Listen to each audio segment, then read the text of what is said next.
ശിശുദിന പ്രസംഗം. ബഹുമാനപ്പെട്ട അധ്യാപകരെ, എന്റെ പ്രിയപ്പെട്ട സുഹൃത്തുക്കളെ, എല്ലാവർക്കും എന്റെ ശിശുദിനാശംസകൾ. ഇന്ന് നവംബർ 14, ആധുനിക ഇന്ത്യയുടെ സ്രഷ്ടാവും രാജ്യത്തിന്റെ പ്രഥമ പ്രധാനമന്ത്രിയുമായ പണ്ഡിറ്റ് ജവഹർലാൽ നെഹ്റുവിന്റെ ജന്മദിനം. അദ്ദേഹത്തിന്റെ ജന്മവാർഷികത്തിൽ രാജ്യം മുഴുവൻ അദ്ദേഹത്തെ സ്മരിക്കുകയും ആദരാഞ്ജലികൾ അർപ്പിക്കുകയും ചെയ്യുന്നു. ഇന്ത്യയുടെ മഹാനായ സ്വാതന്ത്ര്യ സമര സേനാനി പണ്ഡിറ്റ് നെഹ്റു കുട്ടികളെ വളരെയധികം സ്നേഹിച്ചിരുന്നു. കുട്ടികളും അദ്ദേഹത്തെ ചാച്ചാ നെഹ്റു എന്നാണ് വിളിച്ചിരുന്നത്. കുട്ടികളോടുള്ള അദ്ദേഹത്തിന്റെ അതിരറ്റ സ്നേഹം കാരണം എല്ലാ വർഷവും നവംബർ 14, അതായത് അദ്ദേഹത്തിന്റെ ജന്മദിനം, ശിശുദിനമായി ആഘോഷിക്കുന്നു. ഇന്നും അതുപോലൊരു ശിശുദിനം ആഘോഷിക്കാൻ നാം എല്ലാവരും ഇവിടെ ഒത്തുകൂടിയിരിക്കുകയാണ്. സുഹൃത്തുക്കളെ, പണ്ഡിറ്റ് നെഹ്റു പറയുമായിരുന്നു, ഇന്നത്തെ കുട്ടികൾ നാളത്തെ ഇന്ത്യയെ നിർമ്മിക്കും. കുട്ടികളാണ് ഈ രാജ്യത്തിന്റെ ഭാവി.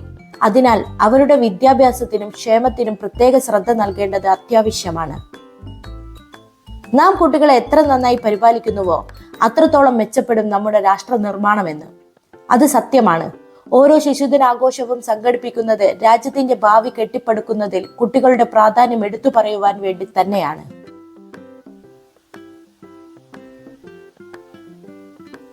കുട്ടികൾ രാജ്യത്തിന്റെ വിലപ്പെട്ട സമ്പത്തും ഭാവിയുടെയും നാളെയുടെയും പ്രതീക്ഷയുമാണ്. അതിനാൽ അവർക്ക് ശരിയായ പരിചരണവും സ്നേഹവും ലഭിക്കണം.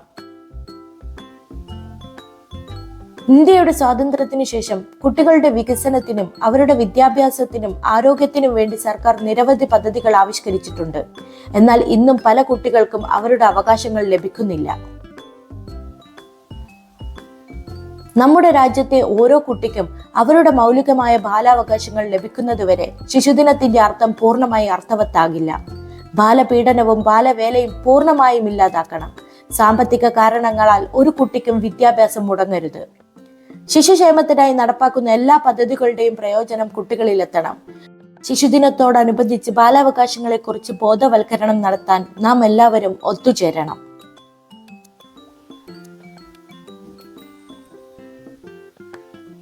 ഇതുകൂടാതെ ചാച്ചാ നെഹ്റുവിന്റെ ആശയങ്ങൾ ജീവിതത്തിൽ നടപ്പിലാക്കാൻ നാം എല്ലാവരും പ്രതിജ്ഞ എടുക്കണം.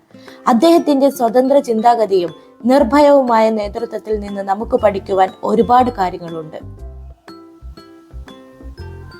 ഒരു രാഷ്ട്രീയക്കാരൻ എന്ന നിലയിൽ നെഹ്റുവിന്റെ ഏറ്റവും വലിയ പ്രവർത്തനം ഇന്ത്യൻ രാഷ്ട്രീയ വ്യവസ്ഥയിൽ ജനാധിപത്യ മൂല്യങ്ങൾ വികസിപ്പിക്കുകയും ഇന്ത്യയിൽ ജനാധിപത്യം സ്ഥാപിക്കുകയും ചെയ്യുക എന്നതായിരുന്നു.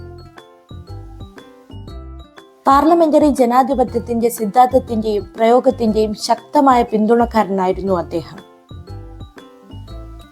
പൗരത്വം രാജ്യസേവനത്തിലാണെന്ന് അദ്ദേഹം പറയാറുണ്ടായിരുന്നു. അജ്ഞത എപ്പോഴും മാറ്റത്തെ ഭയപ്പെടുന്നു. നമ്മുടെ ആദർശങ്ങളും ലക്ഷ്യങ്ങളും തത്വങ്ങളും മറക്കുമ്പോൾ മാത്രമേ നമുക്ക് പരാജയം ഉണ്ടാകൂ എന്ന് അദ്ദേഹം വിശ്വസിച്ചിരുന്നു. എന്റെ വാക്കുകൾ ഉപസംഗ്രഹിക്കാൻ ഞാൻ ആഗ്രഹിക്കുന്നു. ഈ ശിശുദിനത്തിൽ ചാച്ചാ നെഹ്റുവിന്റെ കാഴ്ചപ്പാടുകൾ പങ്കുവെക്കുവാൻ എനിക്ക് അവസരം ലഭിച്ചതിൽ ഞാൻ നന്ദി പറയുന്നു. ജയ് ഭാരത്, ജയ് ഹിന്ദ്.